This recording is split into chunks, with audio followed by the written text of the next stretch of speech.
கர்த்தரை துதிக்கிறேன். நான் பிரசங்கத்திற்கு போவதற்கு முன்பதாக ஒரே விஷயத்தை சொல்லிட்டு நான் கர்த்தருடைய வார்த்தையை ஆரம்பிக்கிறேன். கர்த்தருடைய வார்த்தை என்பது ஒரு மனிதனை புடமிடப்படணும். என்ன சொல்லுங்க? புடமிடப்படணும்.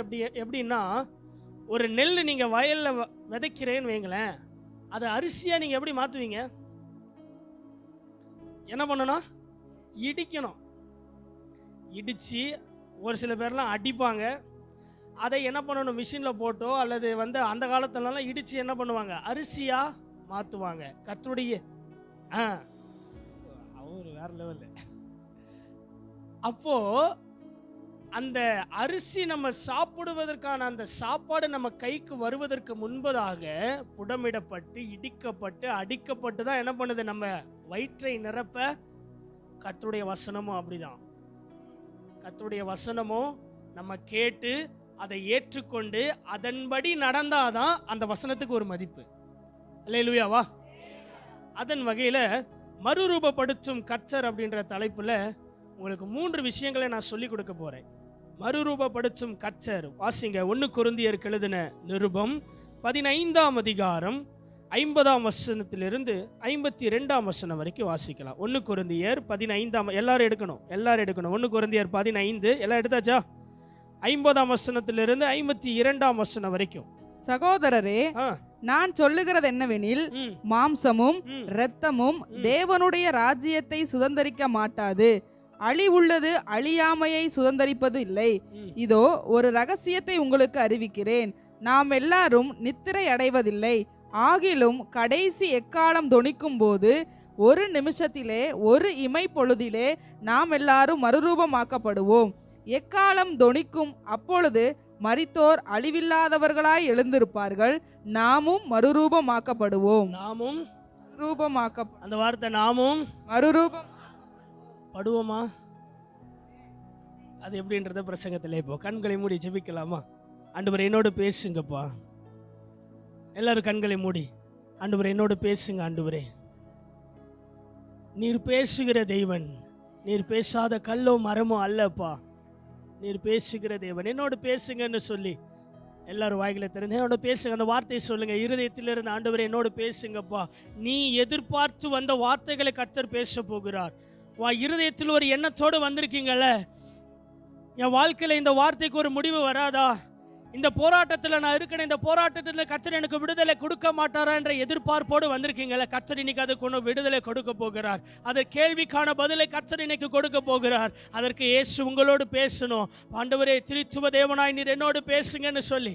Thank you Jesus. எல்லாரும் கண்களை மூடி, நம்ம யாரும் கண்ணை திறக்க வேண்டாம். தேங்க்யூ. என்னோட கூட ஒரே ஒரு அடியை மாத்திரம் பாடி கர்த்தருடைய வார்த்தைக்கு நேராக போகலாமா? Thank you Jesus. ஹல்லேலூயா.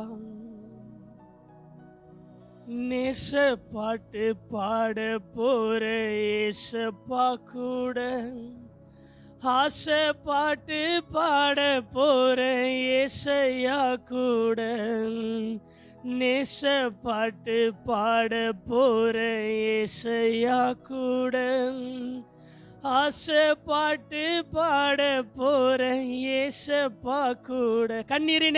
கண்ணீரின் நேரத்தில் தோளில் சாயும் போதினில் செயல் நினைத்தால் கண்ணீரும் ஆனந்தம். கண்ணீரின் நேரத்தில் தோளில் சாயும் போதினில் செயல் நினைத்தால் கண்ணீரும் ஆனந்தம்.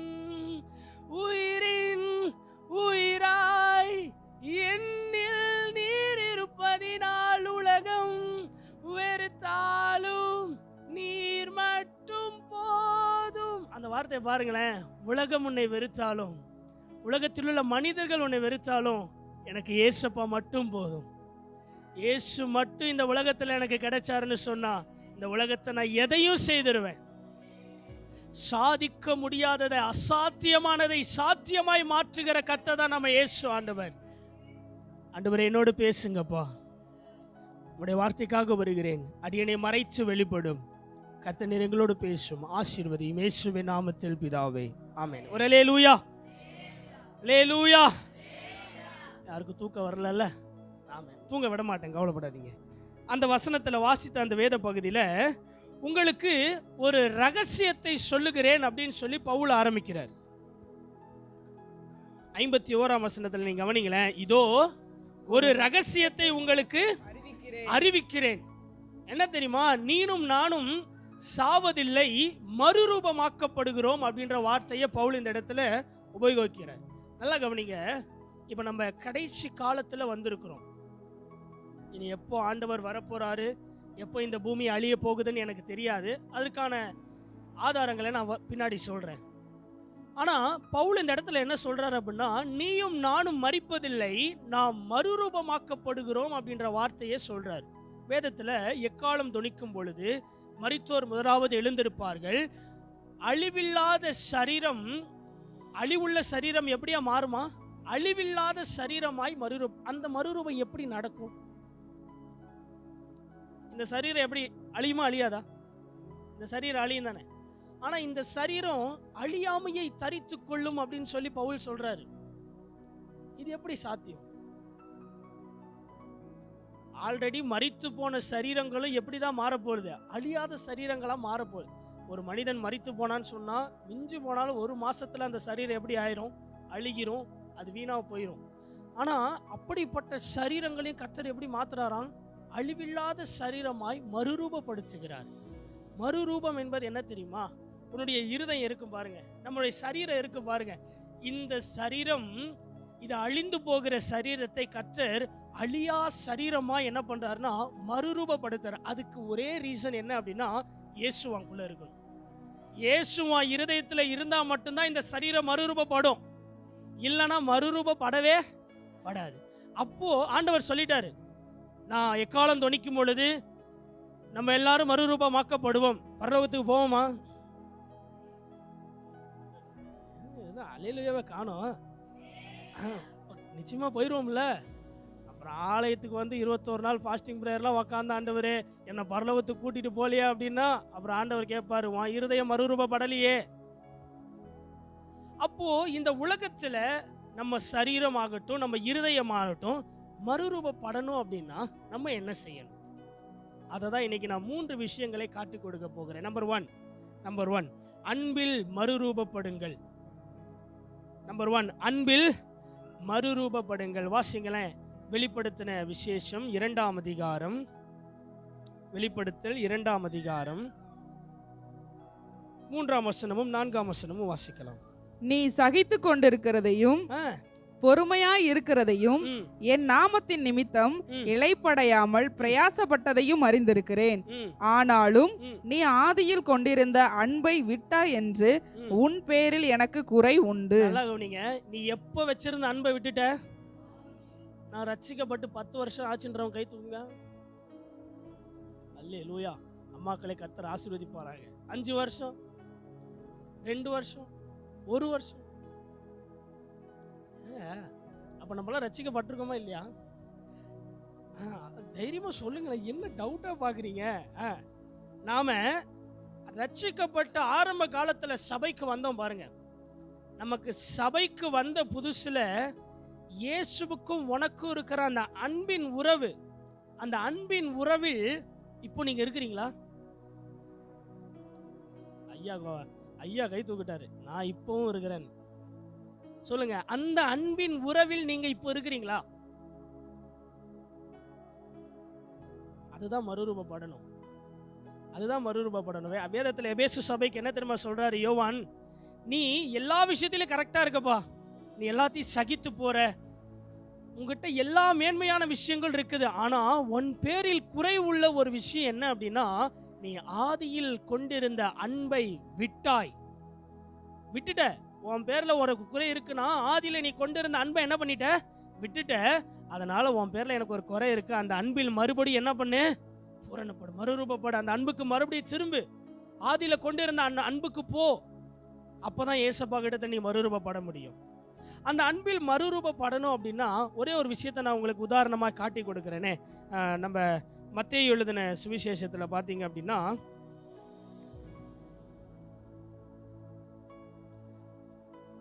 19ஆம் அதிகாரத்துல ஒரு வாலிபனை குறித்து இந்த இடத்துல வேதம் சொல்லுகிறது. வாசிக்க வேண்டாம், நான் சொல்கிறேன், என்ன கவனிங்க. ஏன்னா எனக்கு நேரம் இல்லை, நான் கொடுக்கப்பட்ட டைமுக்குள்ளே நான் முடிக்கணும். நல்லா கவனிங்க. இந்த இடத்துல ஒரு ஐஸ்வர்யமான ஒரு வாலிபனை குறித்து வேதம் சொல்லுகிறது. அவன் மிகுந்த ஆஸ்தி உடையவன், அவனுக்கு எல்லாமே உலகத்தில் இருக்குது.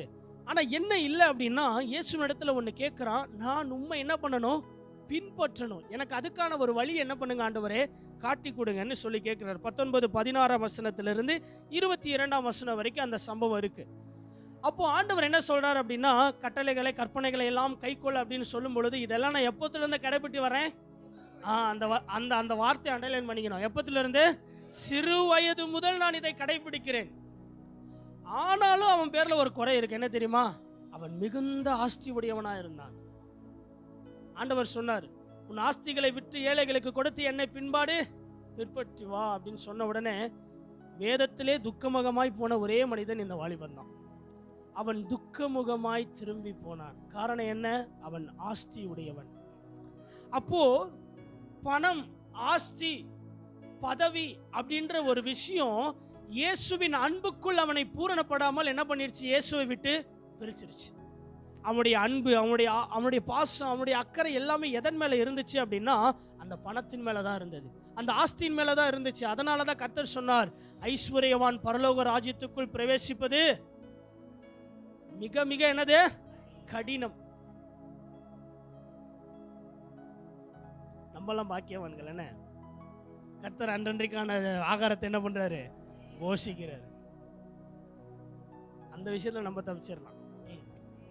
அப்போ இந்த இடத்துல இயேசுவின் அன்பை விட ஒரு பணம் அந்த வாலிபனுக்கு பெருசா பட்டதுனால அவன் இயேசுவை பின்பற்றாமல் என்ன பண்ணான்? போயிட்டான். அப்போ அந்த அன்பை இயேசுவிடத்தில் நெருங்க விடாமல் நம்ம எதை தடுத்து கொண்டு இருக்குது? எந்த மனிதன் அல்லது எந்த பொருள், எந்த காரியம், எந்த சிச்சுவேஷன் நம்மளை தடுக்குதுன்னு யோசித்து பாருங்க. நான் எந்த ஆலயத்துக்கு போனாலும் சொல்லுவேன், நீங்க கோச்சிக்கிட்டாலும் சொல்லுவேன், ப்ரேயர் டைமிங் எத்தனை மணி? சொல்லுங்க தைரியமா சொல்லுங்க. உபவாச கூட்ட ஜெப டைமிங் எத்தனை மணி? 6:30 மணிக்கெல்லாம் கர்த்தருடைய ஆலயத்துக்கு வந்துட்டேன்.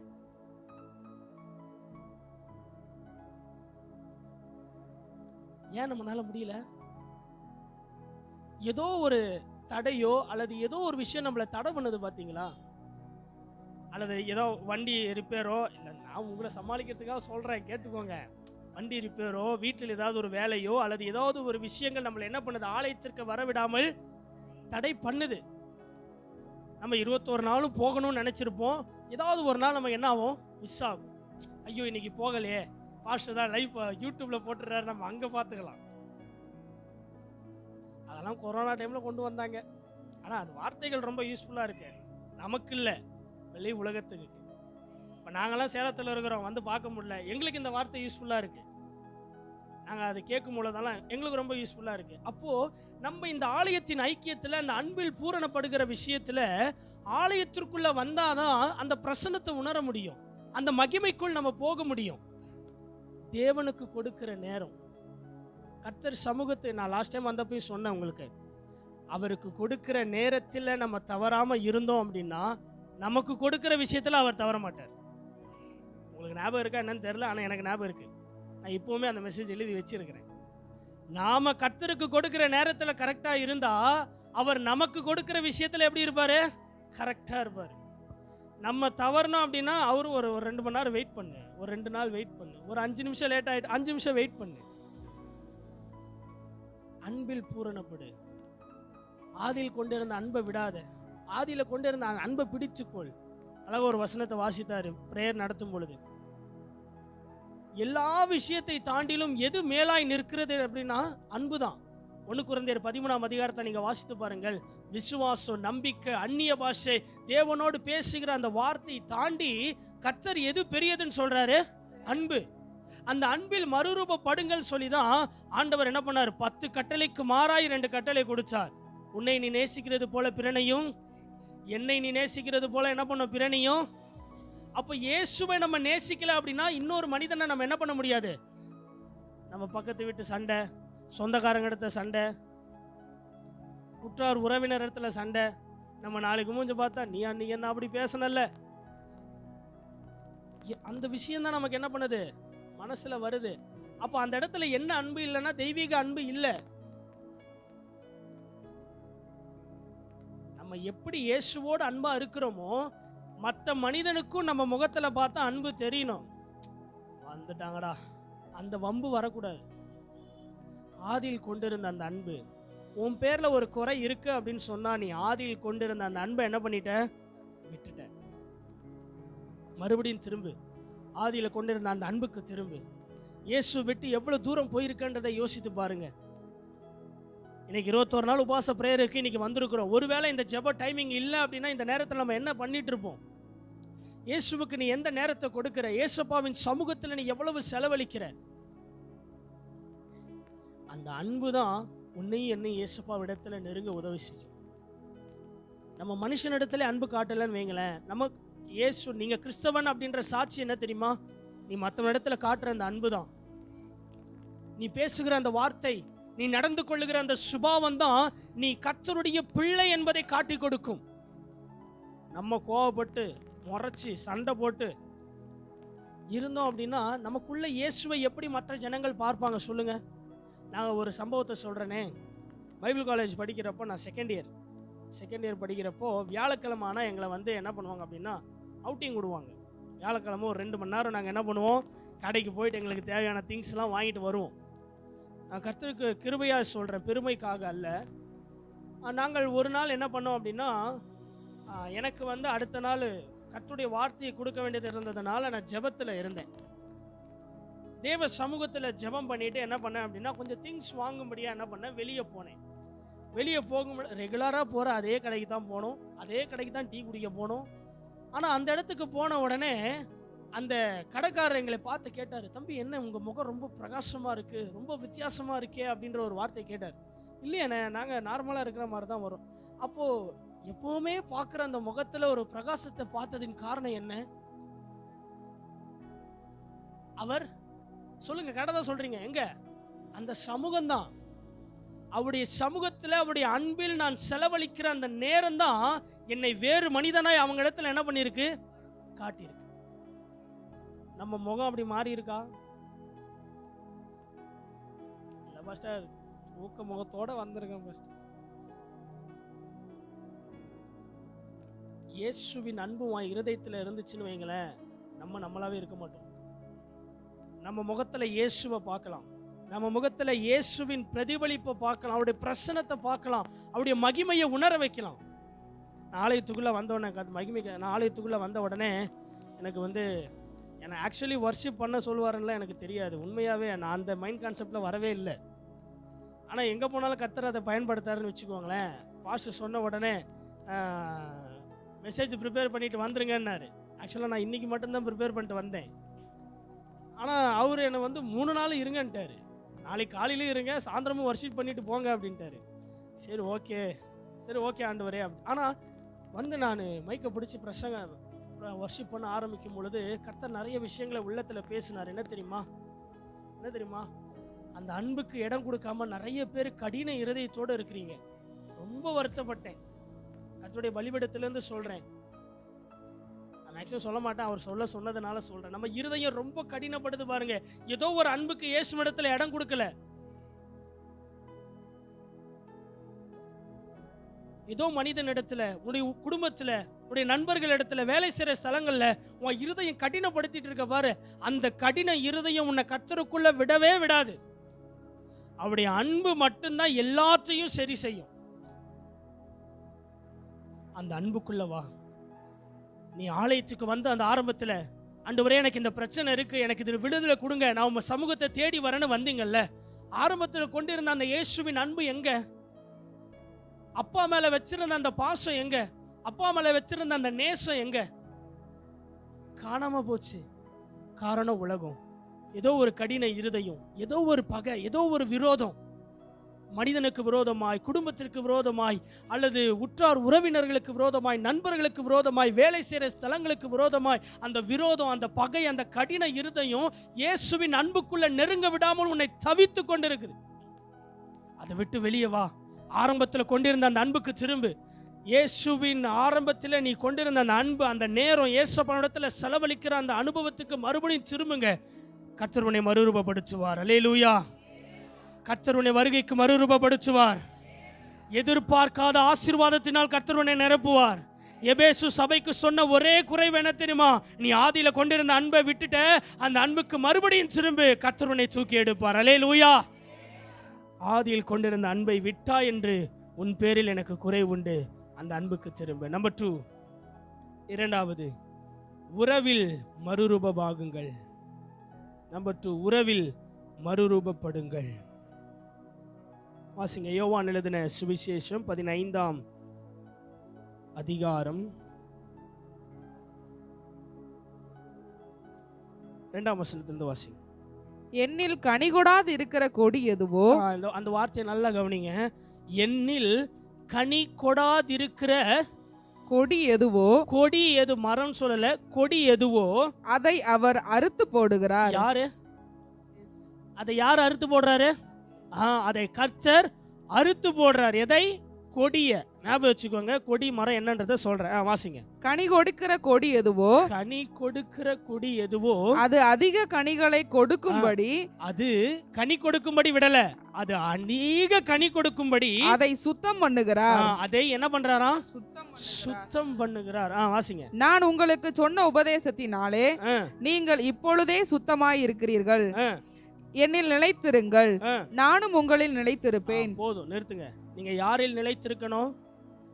என்னில் நிலைத்திருங்கள், நான் உங்களில் என்ன பண்ணுவேன்? நிலைத்திருப்பேன். நல்லா கவனிங்க.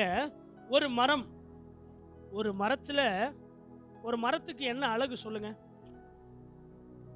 பைபிள் வசனம்லாம் கேட்கல, பொதுவா தான் கேட்கிறேன். ஒரு மரத்துக்கு என்ன அழகு? பூத்து குலுங்கி காய்க்கணுமா? சொல்லுங்க. வேற இப்போ தென்னை மரம் பார்க்குறீங்கல்ல, தென்னை மரம் எப்படி இருக்கும்? மேலே அந்த கிளைகள் இருக்கு பாருங்க, அந்த கிளைகள் இல்லைன்னா அந்த தென்னை மரம் பார்க்க எப்படி இருக்கும்? ஒரு புளிய மரம் பார்க்குறீங்க, புளிய மரத்தில் அந்த கொடிகள் இல்லைன்னா புளிய மரம் எப்படி இருக்கும்? அது பார்க்கறதுக்கு என்ன இருக்கும்? நல்லா இருக்காது, அருவருப்பாக இருக்கும். இது என்ன மரம் இது அப்படின்ற மாதிரி இருக்கும். அப்போது ஒரு மரத்துக்கு என்ன அழகு அப்படின்னா அதன் கிளைகள். என்னது? அந்த கிளைகளுக்கு என்ன அழகு அப்படின்னா கனிகள். அந்த மரம் தான் இயேசு, அதன் கிளைகள் தான் நம்ம எல்லாரும். மரத்தோடு இசைந்திருந்தாதான் நம்மளால கிளைகளால் நமக்கு என்ன பண்ண முடியும்? கனி கொடுக்க முடியும். அந்த மரத்தோடு கிளைகள் இசைந்து இல்லை அப்படின்னா அந்த கிளைகள் மரத்தோடு இசைந்திருந்து வேஸ்ட் தான். நான் நிறைய மரத்தில் வாட்ச் பண்ணியிருக்கேன். என்ன தெரியுமா? ஒரு பக்கம் நல்ல பச்சை பசேல்னு இருக்கும், ஒரு பக்கம் காஞ்சி போயிருக்கும். ஒரு சில கிளைகள்லாம் நான் வாட்ச் பண்ணியிருக்கேன், காஞ்சி போயிருக்கும். இந்த புளிய மரத்துலலாம் பாருங்களேன், காஞ்சி அந்த கார்னரில் மட்டும் புது இலைகளாக விட்டுருக்கும், உள்ளே எல்லாமே காஞ்சி போயிருக்கும். எங்கள் சைட்லலாம் நிறையா புளிய மரம் காடெல்லாம் இருக்குப்பா, நான் பார்த்துருக்கேன், நீங்கள் பார்க்கல போல. அப்படி அப்படி சொல்லுங்க. என்னமோ நீங்கள் என்னை முறைக்கிற மாதிரி இருக்குதே. பரவாயில்ல, நான் ஆனாலும் சொல்லுவேன். அப்போது ஏதோ ஒரு இடத்துல மட்டும் அந்த கனி காய்க்குது அப்படின்னா அந்த மரத்துக்கான பலன் ஏதோ ஒரு இடத்துல என்ன இல்லை அப்படின்னா, ஒன்று தண்ணி பாய்க்காமல் இருந்திருக்கணும், இல்லை அதற்கான வெயில் கிடைக்காம இருந்திருக்கணும், அதற்கான குளிர் கிடைக்காம இருக்கு, ஏதோ ஒரு விட்டமின்ஸோ ஏதோ ஒரு ஆக்டிவிட்டி அந்த மரத்துக்கு என்ன பண்ணல, கிடைக்கல.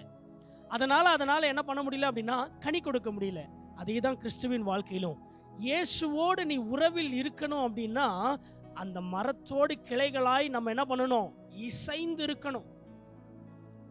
இல்லைன்னா ஆண்டவர் என்ன தெரியுமா பண்றாரா? அந்த வசனத்தை கண்டினியூ பண்ணுங்க. கனி கொடுக்கிற கொடி எது, என்னில் கனி கொடாது இருக்கிற கொடி எதுவோ அதை அவர் அறுத்து போடுகிறார். என்ன பண்றாரா? அந்த வார்த்தை மறுபடியும் சொல்லுங்க. அறுத்து போடுகிறார். நான் சொல்லல, வசனம் சொல்லுச்சு. கனி கொடாது இருக்கிற மரம் எதுவோன்னு வசனம் சொல்லல. கனி கொடாது இருக்கிற கொடி எதுவோ அதை கர்த்தர் என்ன பண்றாரு? அறுத்ததோட விடல, அதை எரித்தும் போடுகிறான்னு சொல்லுது. வாசிங்க கீழே. கனி கொடுக்கிற கொடி எதுவோ அது அதிக கனிகளை கொடுக்கும்படி அதை சுத்தம் பண்ணுகிறார். 6ஆம் வசனம். ஒருவன் என்னில் நிலைத்திராவிட்டால் வெளியிலே எரியுண்ட கொடியை போல அவன் எரியுண்டு உலர்ந்து போவான். அப்படிப்பட்டவைகளை சேர்த்து அக்கினியிலே போடுகிறார்கள், அவைகள் எரிந்து போம். அவைகள் என்ன பண்ணும்?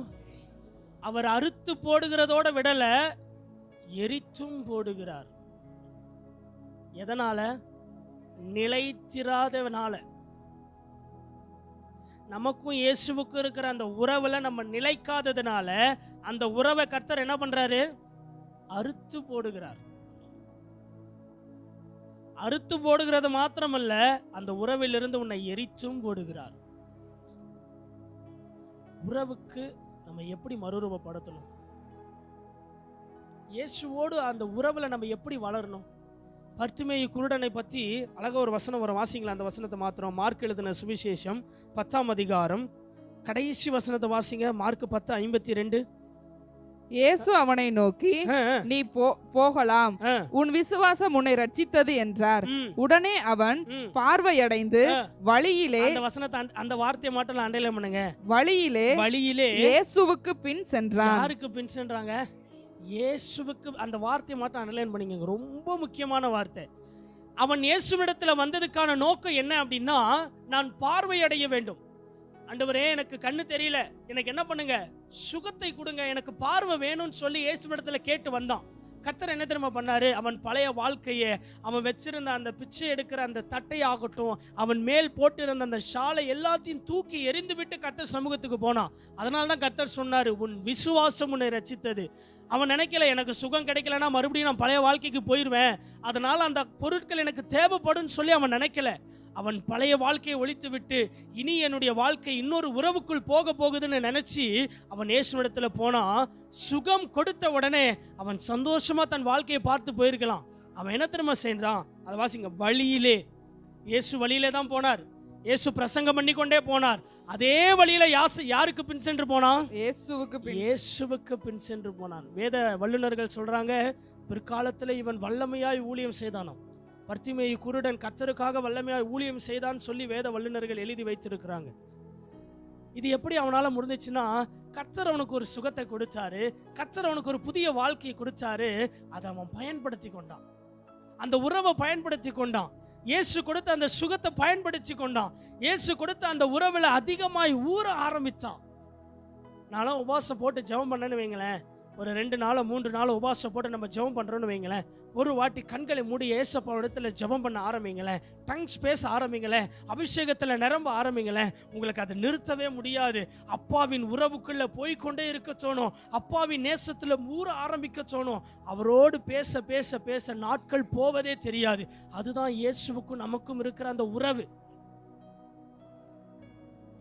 நம்ம சொந்தக்காரங்க ஊர்ல இருந்து வராங்கன்னு வைங்க, வீட்டுக்கு ஒரு ஃபங்க்ஷனுக்கு வந்துருக்குறாங்க, ஒரு கல்யாண வீட்டில் ஃபங்க்ஷனுக்கு வந்திருக்கிறாங்கன்னு வைங்களேன், நைட்டெல்லாம் நம்ம தூங்குவீங்க. பேச ஆரம்பிச்சாங்கன்னா அப்படியே அனுபவப்பட்டிருக்கேன், அதனால சொல்றேன். ஆமா, அது உலக பேச்சை கேட்குவதற்கே நமக்கு தூக்கம் வரலையே. கர்த்தரோடு பேசுகிற அந்த பேச்சில் இன்னைக்கு நிறைய பேர் வரல, நிறைய பேர் அவரோட பேச ரெடியா இல்லை.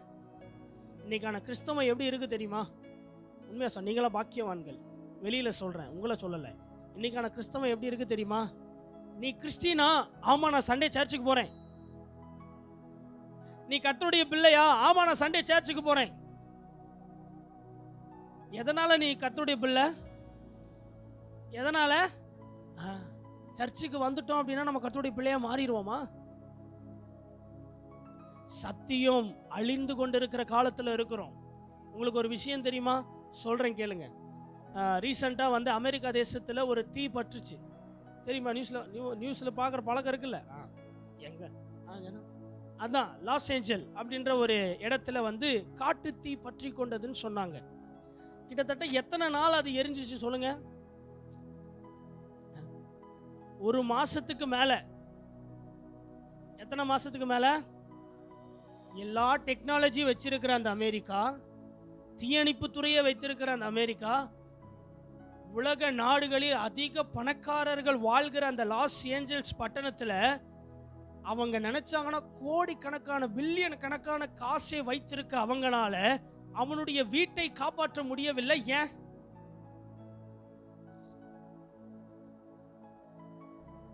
எல்லா வீடும் எரிஞ்சு போச்சு, முழுவதும் 1 மாசமா அணைக்கிறாங்க, அந்த தீயை அணைக்க முடியல. ஏன் முடியல? கோடி கோடியா பணம் வைத்திருந்தீங்க, அது உங்களுக்கு காப்பாற்றி கொடுத்தது அவங்க வீட்டை. ஒரு காலத்துல அந்த லாஸ் ஏஞ்சல்ஸ் ஆகட்டும், அமெரிக்கா தேசமாகட்டும், கர்த்தர் சமூகத்துல உட்கார்ந்து மனம் கசந்து அழுத ஒரு நாடா இருந்துச்சு. ஒரு காலத்தை கிறிஸ்தவர்களை பிரதிபலிக்கிற ஒரு நாடா இருந்துச்சு. இன்னைக்கு போய் நீங்க இயேசு யாருன்னு தெரியாத ஒரு இடத்துல கேட்டு பாருங்க, இயேசு எந்த கடவுள்? ரட்சிக்கப்படாத ஒருத்தன் சொல்லுவாங்க, இயேசு எந்த கடவுள்? வெள்ளக்கார கடவுள். என்ன கடவுள்? அது எங்க இருந்து வந்துச்சு அப்படின்னா அந்த அமெரிக்கா தேசத்துல இருந்தான். அந்த இடத்துலயே இன்னைக்கு தீப்பற்றி எரியுது அப்படின்னா அது காட்டு தீயோ, கர்த்தருடைய சாபமோ, அல்லது மனிதனுடைய பாவமோ எனக்கு தெரியாது. அவனிடத்துல இருக்கிற பணம் ஏன் அதை அணைக்க முடியல? கடைசி வரைக்கும் சொல்றாங்க, அதை யாருமே அணைக்கல, அதுவா தான் அணைஞ்சிச்சு. அது யாரால கோடிக்கணக்கான தண்ணியை ஊத்துனாங்க, அது புகையை எவ்வளவோ ட்ரை பண்ணாங்க, அதை என்ன பண்ண முடியல. கிளாஸ் எல்லாம் பத்திக்கிட்டு எரியுதுங்க. எந்த நாட்டில் கிளாஸ் பத்தி எரியுதுன்னு நான் பார்க்கவே கிடையாது, இது வரைக்கும் நான் பார்க்கல. ஒரு கண்ணாடியில் நீங்க நெருப்பு போடுங்க, அது பத்திக்கிட்டு எரியுமா? உடையும்.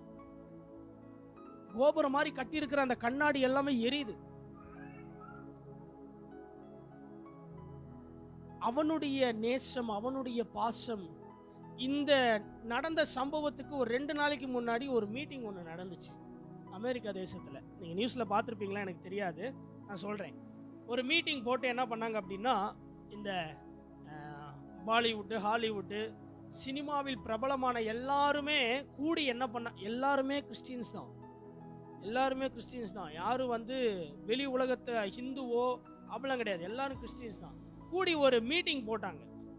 மீட்டிங் போட்டு எல்லாருக்கிட்டையும் கேட்டாங்க, இந்த வருஷத்தில் நீங்கள் இவ்வளோ மேன்மையானதுக்கு என்ன காரணம் அப்படின்னு சொல்லி எல்லாரும் என்ன பண்ணாங்க கேட்டுக்கிட்டு இருக்கும் பொழுது ஒரு லேடி எந்திரிச்சு சொன்னாங்க. ஒரு லேடி எந்திரிச்சு என்ன பண்ணாங்க சொன்னாங்க, சினிமாவில் பிரபலமாக இருக்கிற ஒரு லேடி எந்திரிச்சு சொன்னாங்க. அதே லேடி, அதே ஆட்கள் முந்தின வருஷத்துலலாம் இதெல்லாம் தேவ ஆண்டவருடைய கிருபையினால, ஜீசஸ், ஒன்லி ஃபார் ஜீசஸ், அவர் இல்லாமல் நாங்கள் இல்லை அப்படின்னு சொன்னவங்க இன்னைக்கு இயேசு இல்லை, இது எங்களுடைய பலத்தினால நடந்துச்சு அப்படின்றாங்க. அப்போ இயேசு எங்க போனாரு? ஆரம்பத்தில் அவங்க இயேசுன்னு சொன்ன அந்த உறவு எங்க? சொன்ன 3 நாள் அந்த அம்மா வீடு பத்தி எரிஞ்சிச்சு. அது நான் தண்டனைலாம் சொல்ல வரலங்க, நான் பொதுவாக தான் சொல்றேன். அரவிந்த் பாஸ்டர் கால்டுவெல் பாஸ்டர் அந்த அம்மா அப்படி சொன்னதுனால தான் பத்தி எரிஞ்சிச்சுன்னு ரூமரெல்லாம் கிளப்பக்கூடாது, சரியா?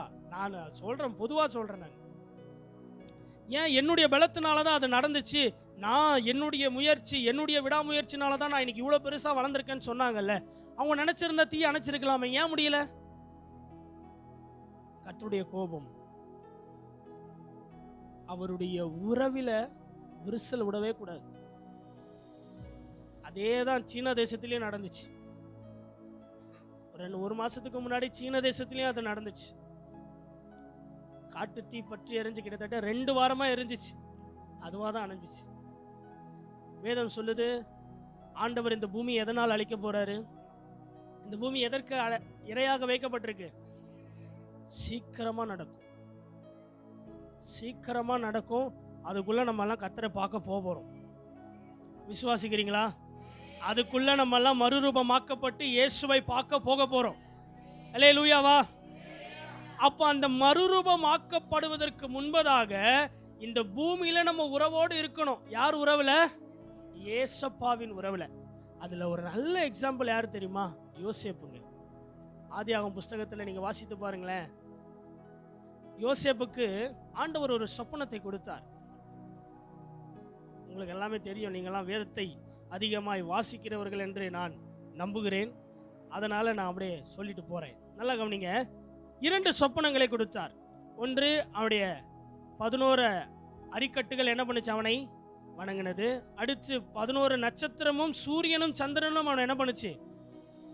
அதை அவன் என்ன பண்ணல, ஐயோ கர்த்தர் என்ன பண்றாரு, இப்படி எல்லாம் நடத்த போறாரு அப்படின்னு சொல்லி அவன் என்ன பெருமையெல்லாம் சொல்லல. யார்கிட்ட போய் சொன்னான்? அவனுடைய சகோதரனிடத்திலையும் தகப்பனிடத்திலையும் போய் என்ன பண்ணான்? சொன்னான், இந்த மாதிரி ஒரு கனவு. இப்போ உங்களுக்கு யாருக்காவது கனவு வந்துச்சுன்னு வைங்க, ஐயோ இது ரொம்ப பயங்கரமா இருக்கே, ஒன்று உங்க ஃபேமிலியில சொல்லுவீங்க, இல்லைன்னா ஊழியக்கார பார்வைக்கு என்ன பண்ணுவீங்க? அதே தான் அவனும் பண்ணான். அதே தான் அவனும் என்ன பண்ணான்? தகப்பன இடத்துல போய் சொன்னான், இந்த மாதிரி எனக்கு வந்துச்சு போனா. தகப்பனுக்கும் ஒரு நிமிஷம் கோவம் வந்துருச்சு. நானும் உங்கள் அம்மாவுமே உன் காலில் வந்து விழுவோமா அப்படின்ற மாதிரி அவனுக்கும் ஒரு கோவம் வந்த உடனே, ஆனால் அவன் ரொம்ப பாசமாக இருந்தது யோசேப்பின் மேலேன்றதுனால அதோட என்ன பண்ணாங்க, விட்டாங்க. யோசேப்பு அதை மீண்டும் ஞாபகத்தில் வைத்து கொண்டிருந்தான் அப்படின்னு சொல்லி வேதம் எங்கேயாவது சொல்லுதா? அது எங்கேயாவது சொல்லப்படுதா? இல்லை. அவன் என்ன பண்ணாங்க, குழிக்குள்ளே போட்டாங்க, அவனை விற்று போட்டாங்க, போர்ச்சுவாரின் மனைவிடத்தில் போனான், அங்கேயும் ஒரு செய்யாத குற்றத்திற்கு தண்டனை அனுபவிச்சான், அந்த ஜெயிலையும் கர்த்தர் அவனை உயர்த்தி வைத்தாரு. இது எல்லாத்துக்கும் காரணம் என்ன தெரியுமா? அந்த 45ஆம் அதிகாரத்தின் முதல் வசனத்தை வாசிங்களேன், முதல் 2 வசனத்தை. அப்பொழுது யோசேப்பு தன் அருகே நின்ற எல்லாருக்கும் முன்பாக தன்னை அடக்கி கொண்டிருக்க கூடாமல் யாவரையும் என்னை விட்டு வெளியே போக பண்ணுங்கள் என்று கட்டளையிட்டார். 39:1-2 வாசிங்க. ஆதியாகமம் 39:1-2. யோசேப்பு எகிப்துக்கு கொண்டு போகப்பட்டான்.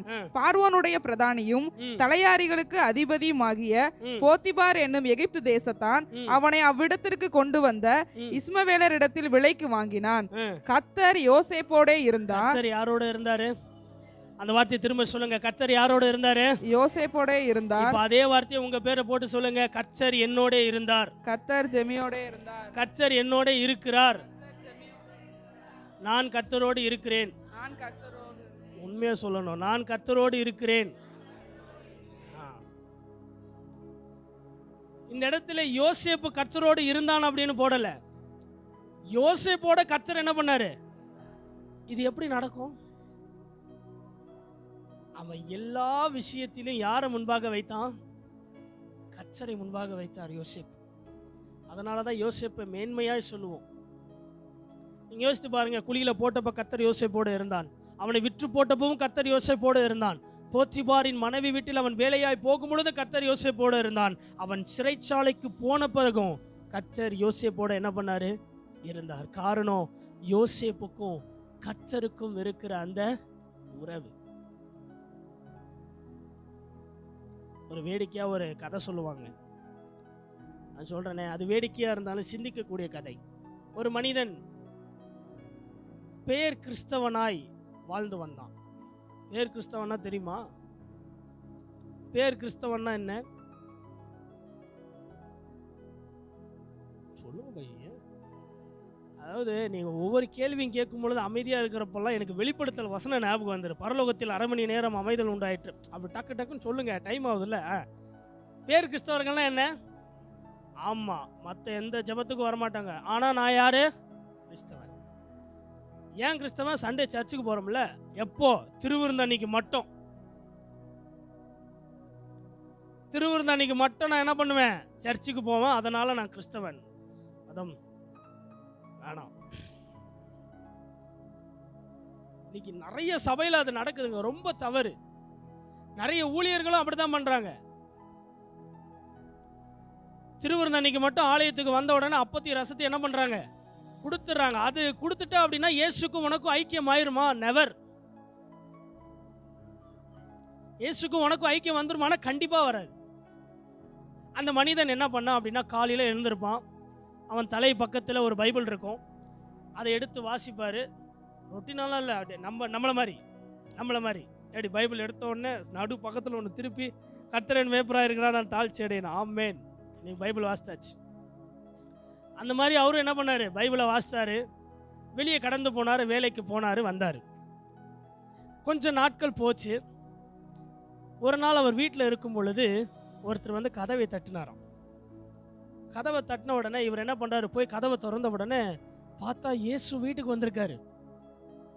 ஏசப்பா வீட்டுக்கு வந்தோடனே இவருக்கு இயேசுவை பார்த்த உடனே கையும் ஓடல காலும் ஓடல. ஐயோ, ஏசப்பா வேற என் கூட வந்துட்டாரே, என் வீட்டுக்கு வந்துட்டாரே அப்படின்னு உடனே அவர் வேற ஒரு முக்கியமான ஒரு பாவ காரியத்தை செய்வதற்காக வீட்டை விட்டு வெளியே போக வேண்டிய சிச்சுவேஷன் டைம்ல அவர் என்ன பண்ணிட்டாருன்னா இயேசு வீட்டுக்கு வந்துட்டார். இப்போ இயேசுவை தவிர்த்துட்டு போகவும் முடியாது. இவர் என்ன பண்றாரு? ஏசப்பா உள்ள கூப்பிட்டு, இப்போ வீட்டுக்கு கெஸ்ட் வந்தா என்ன பண்ணுவீங்க? உள்ள கூப்பிட்டு என்ன கொடுப்பீங்க? தண்ணி ஜூஸு ஏதோ ஒன்று கொடுப்பீங்களா? அந்த மாதிரி என்ன பண்ணுறாரு? ஏசப்பாவுக்கு தண்ணி கொடுத்துட்டு, இப்போ ஏசப்பாவை என்ன பண்ணுறது அப்படின்னு யோசிச்சுட்டு ஒரு பைபிள், ஒரு செல்ஃபு மேலே போயிட்டு கையை விட்டு ஒரு பைபிள் எடுத்தாராம். அந்த பைபிள் ரொம்ப தூசியாக இருந்துச்சான்.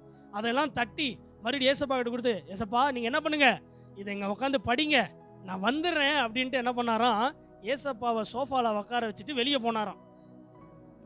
ஏசப்பா பின்னாடியே போனாராம்.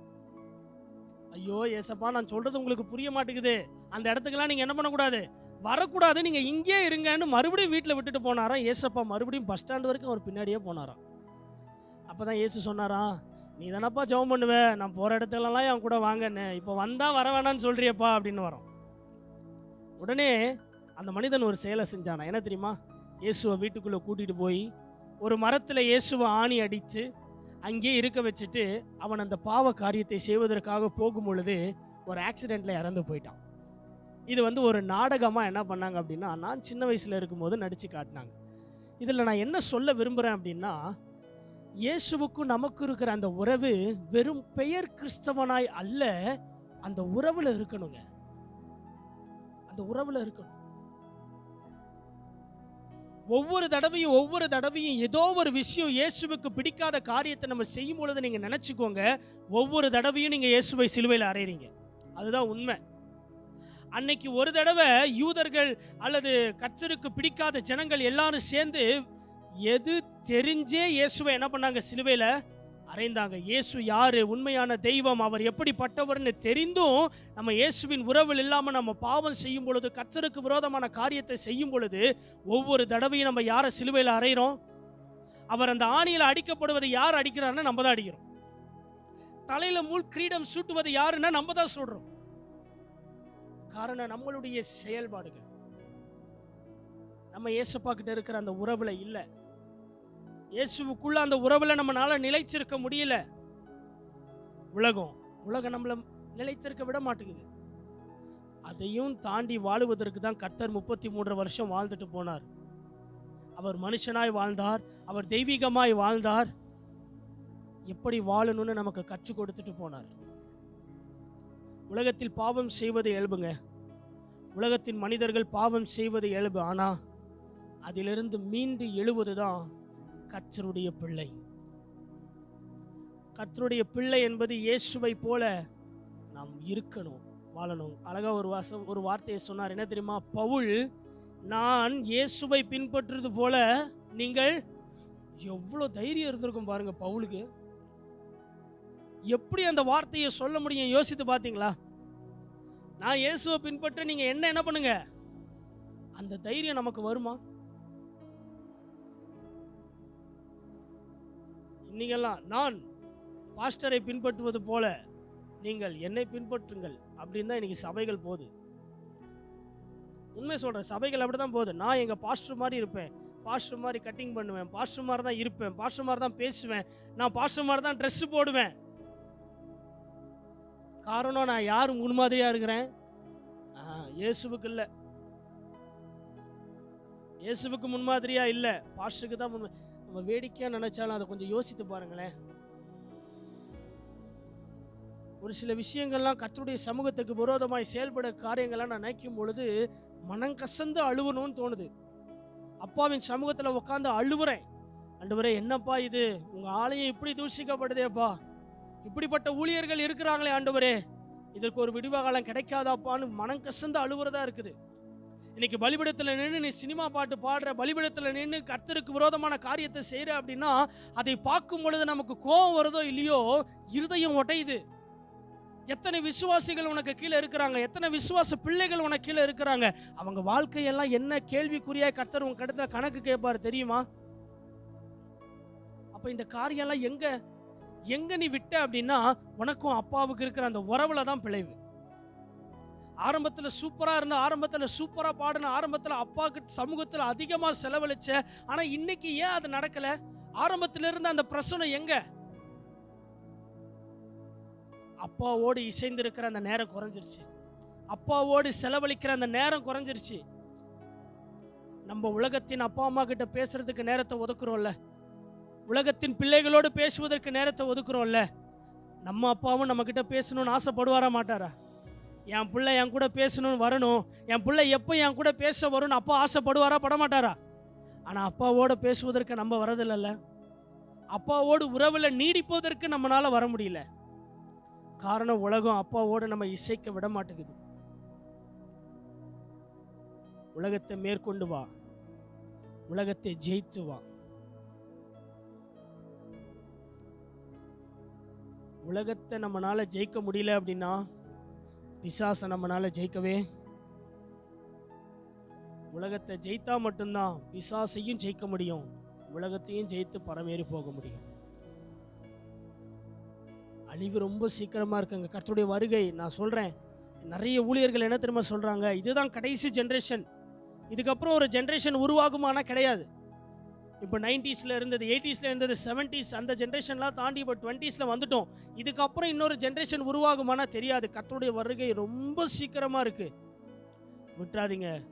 பரலோகத்துக்கு போகணும். நம்ம இவ்வளோ பிரயாசப்பட்டு இந்த 20 நாளும் 21 நாள் உபவாச ஜெபத்துக்கு வந்து மறுரூபமாக்கப்படலை அப்படின்னா பரலோகத்துக்கு போகாம கைவிடப்பட்டோன்னு வைங்களேன், நீ பட்ட பிரயாசம், நீ ஏசப்பா கிட்ட கேட்ட ஜெபம், விண்ணப்பம் எல்லாமே வீணா போயிடும்.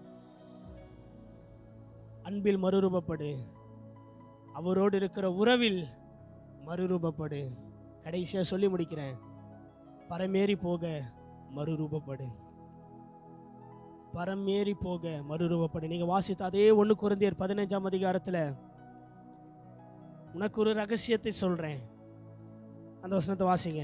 இதோ நான் ரகசியத்தை உங்களுக்கு அறிவிக்கிறேன், நாம் எல்லாரும் நித்திரை அடைவதில்லை, ஆகிலும் கடைசி எக்காலம் தொனிக்கும் போது ஒரு நிமிஷத்திலே ஒரு இமை பொழுதிலே நாம் எல்லாரும் மறுரூபமாக்கப்படுவோம். ஒரு இமை பொழுதுல நம்ம எல்லாம் என்ன பண்ணுவோம்? மறுரூபமாக்கப்படுவோம்.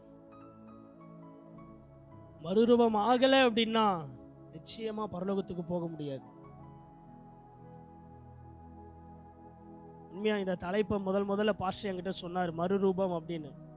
நானும் டிக்ஷனரி எல்லாம் புரட்டினேன், ஒரு புக்கெல்லாம் இருக்கு, வச்சு புக்கெல்லாம் புரட்டி அதுக்கு இந்த அர்த்தம், இதுக்கு அந்த அர்த்தம், அதுக்கு அந்த அர்த்தம்லாம் தேடி எடுத்துட்டு வந்தேன்.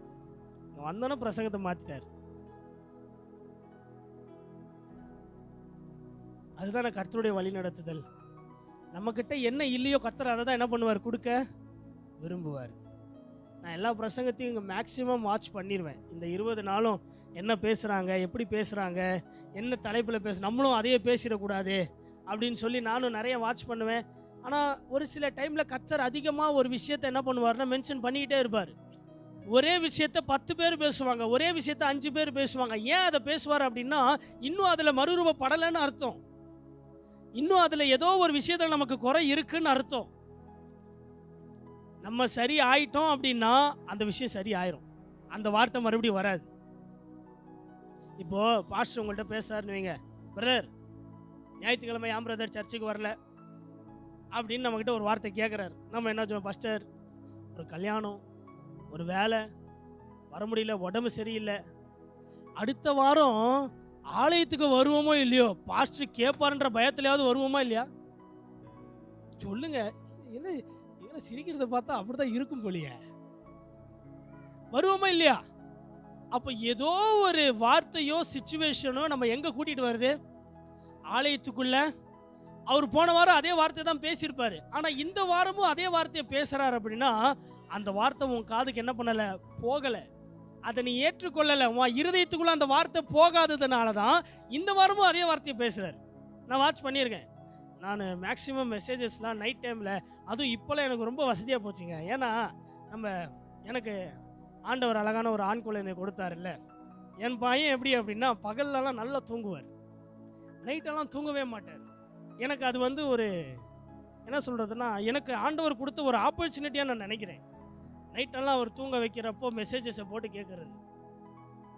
நமக்கு சும்மா இருக்கிறப்போ நம்ம கேட்க மாட்டோம், டைம் எடுத்தாலும் பிரசங்கத்தை கேட்க மாட்டோம். எல்லாரையும் ஓப்பனாக சொல்கிறேன், டைம் எடுத்தாலும் நம்ம பிரசங்கத்தை என்ன பண்ணுறது இல்லை, கேட்குறதே கிடையாது. ஆனால் டைம் உருவாக்கி கொடுக்கும் பொழுது அதை கேட்டுருணும். நிறைய ஜெபிக்கும் பொழுது, அதிகாலை ஜெபிக்கிறதுக்கெல்லாம் நைட்டு 1 மணி 2 மணி இந்த டைம்லாம் எந்திரிச்சு ஜெபிக்கிறதுக்கு என் பையன் மூலமாய் கர்த்தர் எனக்கு ஒரு வாய்ப்பை கொடுத்தார் என்பதில் நான் மிக்க மகிழ்ச்சியோடு சொல்லிக் கொள்கிறேன். நம்மளாம் ஒரு 4 மணி 5 மணி அதுதான் நம்மளுடைய. ஆனால் 1 மணி 2 மணிக்கெல்லாம் எந்திரிச்சு ஜெபம் பண்ணுற பாக்கியம் இருக்குல்ல. அவர் ஒரு பக்கம் அழுவாரு, நான் ஒரு பக்கம் அழுவேன். ஜெபத்துல தான் சொல்றேன். ஏதோ ஒரு சந்தர்ப்பம் நம்மளை என்ன பண்ணணும்? அப்பாவின் சமூகத்தில் சேர்க்கணும். அதுதான் முக்கியம். அந்த உறவு. அப்போ மறுரூபமாக்கப்பட்டு பரலோகத்துக்கு போகணும் அப்படின்னா ஒரே விஷயம்தான், அன்பில் மறுரூபப்படுங்க, அப்பாவின் இடத்துல அந்த உறவுல என்ன பண்ணுங்க, மறுரூபம் ஆயிருங்க.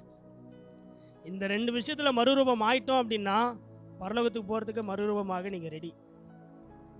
ஒரு கிறிஸ்தவனுக்கு பேஸா இருக்க வேண்டிய 2 விஷயம் இதுதான். ஒன்னு அன்பு, இன்னொன்னு அப்பாவின் உறவு. ஒரே ஒரு சம்பவத்தை மாத்திரம் நான் சொல்லி முடிக்க விரும்புகிறேன், எனக்கு நேரம் இல்லை. லூக்கா எழுதின சுவிசேஷம் 15ஆம் அதிகாரத்தில் இளைய குமாரனை குறித்து வசனம் வரும். அவன் அப்பாவின் சமூகத்தை விட்டு வெகு தூரம் கடந்து போனான். வெகு தூரம் கடந்து போய் துன்மார்க்கமாய் ஜீவனம் பண்ணி தன் ஆஸ்தியை என்ன பண்ணான், அழித்து போட்டான். அழித்து போட்டு அவன் ராஜ அரண்மனையில் வாழ்ந்த ஒரு மனுஷன் இன்னைக்கு ஒரு வாய் சாப்பாடு இல்லாமல் அவன் தவிக்கும் பொழுது யார் ஞாபகத்துக்கு வரா அவனுக்கு? அப்பா என்ன பண்றாங்க? இன்னைக்கு நமக்கு எப்போ ஞாபகம் வருவாருன்னு நான் சொல்லவா? அப்பா நமக்கு எப்போ ஞாபகம் வருவாருன்னு சொல்லவா? நல்லா வச்சிருந்தாருன்னு வைங்க, அப்பா நம்மளை சூப்பரா எல்லாத்தையும் கரெக்டா கொடுத்து வச்சிருந்தாருன்னு வைங்களேன், ஆலயத்து பக்கம் நம்ம நினைவே வராது.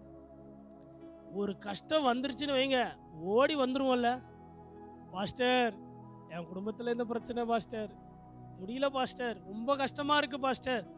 ஏதோ ஒரு பிரச்சனை நம்ம யார் சமூகத்துக்கு கொண்டு வருதுங்க? அப்பாவின் சமூகத்துக்கு என்ன பண்ணுது? அதே மாதிரிதான் இளையகுமாரனுக்கு நடந்துச்சு. அப்பா கூட இருக்கும் பொழுது அப்பாவுடைய அனுபவம், அந்த அனுபவமோ அப்பா கூட இருந்த அந்த அன்பெல்லாம் இளையகுமாரனுக்கு என்ன பண்ணல, புரியல. தூர தேசத்துக்கு போய் பண்ணி கூட இருக்கும் பொழுது தான் அவனுக்கு அப்பா ஞாபகம் வராங்க பாருங்க. ஒரு கஷ்டம், ஒரு வேதனை, ஒரு வேதையான ஒரு வாழ்க்கை அவனுக்கு வரும் பொழுது தான், ஐயோ அப்பாவின் வீட்டில் எவ்வளோ வேலைக்காரன் இருக்காங்க, நான் அவனுடைய பிள்ளையா இல்லை வேலைக்காரனா போய் அப்பா கூட சேர்ந்துக்கிறேன் அப்படின்னு என்ன பண்ணுறான், புறப்பட்டு வரான். நீ எவ்வளோ தூரம் போயிருந்தாலும் சரி, இருதயத்தில் அப்பா கூட இருக்கிற அந்த உறவில், அப்பா கூட இருக்கிற அந்த அன்பில் நீ எவ்வளவு தூரம் பாவத்துக்கு நீ கடந்து போயிருந்தாலும் சரி, நான் மறுபடியும் சொல்கிறேன், திரும்பி வா, அப்பாவின் வீட்டுக்கு திரும்பி வாங்க. இளைய குமாரன் அப்பாவின் வீட்டுக்கு திரும்பி வந்தான்.